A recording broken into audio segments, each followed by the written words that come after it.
3h49, já estamos de volta para o último bloco do programa e também para a nossa última entrevista. A gente vai conversar com a Áurea Regina de Sá, jornalista e consultora na área de comunicação interpessoal. Boa tarde, Áurea, tudo bem? Boa tarde, Gabriel. Bem, e vocês? Tudo certo, graças a Deus. Tema de hoje, Áurea, o que é necessário para se produzir uma live adequada em técnica e conteúdo nestas épocas, né? No caso, nessa época de Covid-19. A gente sabe que as lives, de uma forma geral, principalmente a de artistas, se intensificou muito, né, com essa situação da pandemia, já que as pessoas precisam ficar em casa e começaram a acessar ainda mais a internet. Sim, muita gente que quer compartilhar conteúdo está aproveitando desse recurso. Muita gente, inclusive, que não é tão famosa quanto artistas, mas quer oferecer um pouquinho de ajuda para as pessoas que estão mais em casa e querem tirar um pouquinho o foco das notícias negativas relacionadas ao coronavírus, né? Agora, é importante se atentar para algumas regrinhas para poder fazer disso um momento mais interessante ainda, porque a comunicação é importante que ela seja atraente, senão a pessoa não fica. Como você falou, tem muitas lives hoje em dia e as pessoas parecem que estão com o controle remoto na mão, zapeando. Onde tiver conteúdo mais interessante, onde a comunicação da pessoa estiver mais interessante, ela pode ficar, não é? E, Gabriel, não só em lives, mas em videoconferência também, que aumentou demais esse recurso agora que muitos colaboradores estão trabalhando de casa. É importante atentar para algumas questões, e a primeira que eu coloco é em relação ao cenário.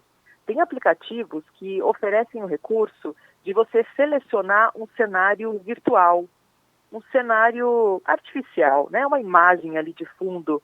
E aconteceu nessa semana que o ministro Jorge Mussi, vice-presidente do Supremo Tribunal de Justiça, participando de uma sessão virtual na 5ª turma da Corte, usou um fundo que mostrava tubarões sobre o mar.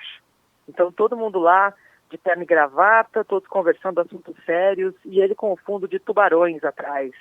Porque o aplicativo, segundo ele, foi usado pelo neto e ele não conseguia mudar.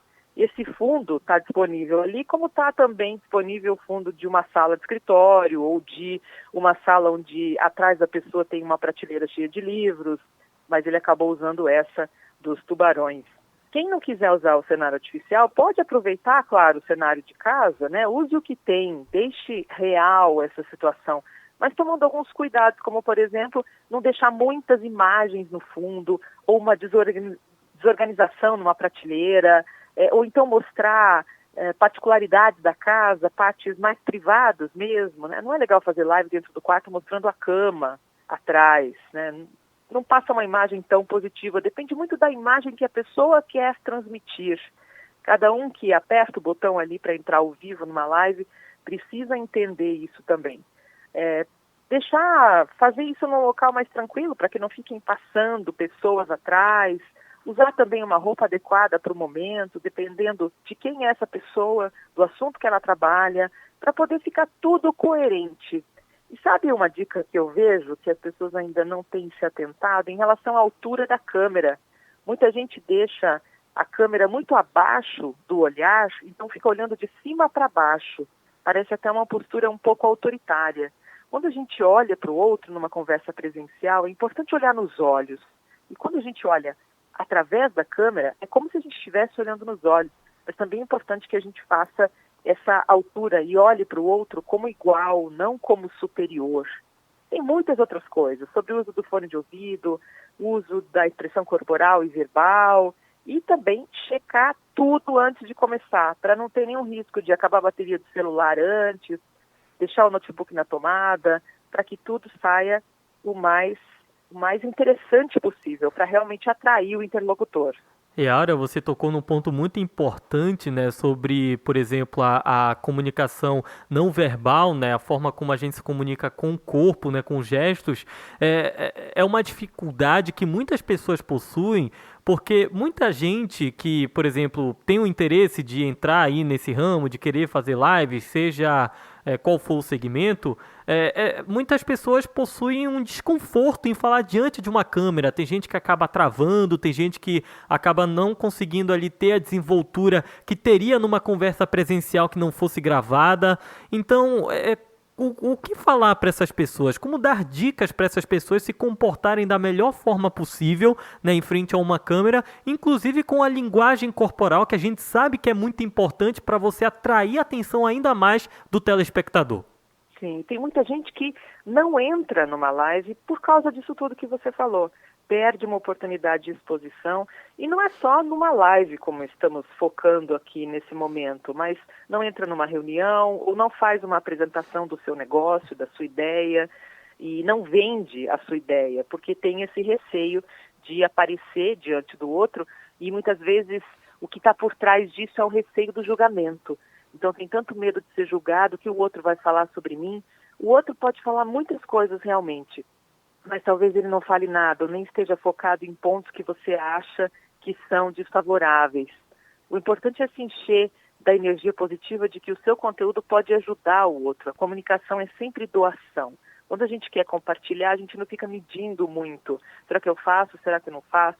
Que roupa eu uso? Como é que eu falo? Como é que eu me mexo? Faça.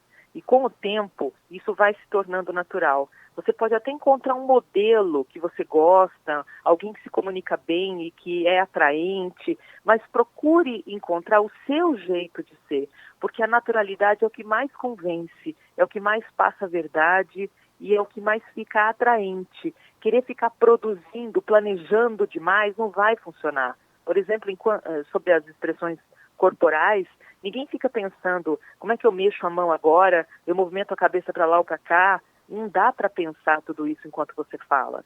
Fale e seja natural, mostre quem você é. Agora, isso é um processo de desenvolvimento, não tem uma receita, então não dá para falar sobre passo a passo. O que é importante é que cada um se autoconheça e conheça, para que possa se livrar desses medos, parar de sofrer com essa angústia de se expor em público e pensar no outro. A comunicação não está centrada no nosso próprio umbigo, ela existe para fazer algo, para fazer sentido para o outro. Quando a gente pensar em compartilhar um conteúdo e entender que o outro pode usar isso, mesmo que a live tenha uma pessoa, eu não estou exagerando, tem algumas que têm pouquíssimos seguidores, mas se aquelas pessoas estão ali, é porque o conteúdo é importante para que elas ouçam. Então está fazendo sentido o trabalho daquele comunicador.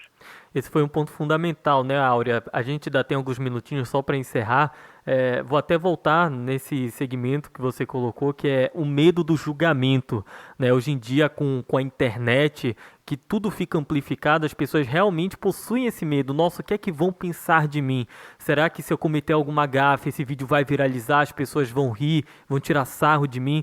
Então, muito dessa timidez, desse medo, né, de se mostrar à frente de uma câmera, entra, né, entra em contexto com isso, né? Do medo de você ser julgado, principalmente nas redes sociais. Então é muito um trabalho psicológico também da pessoa, de buscar entender que se ela trouxer o conteúdo, aquilo que ela sabe, não tem a necessidade de ter medo desse julgamento.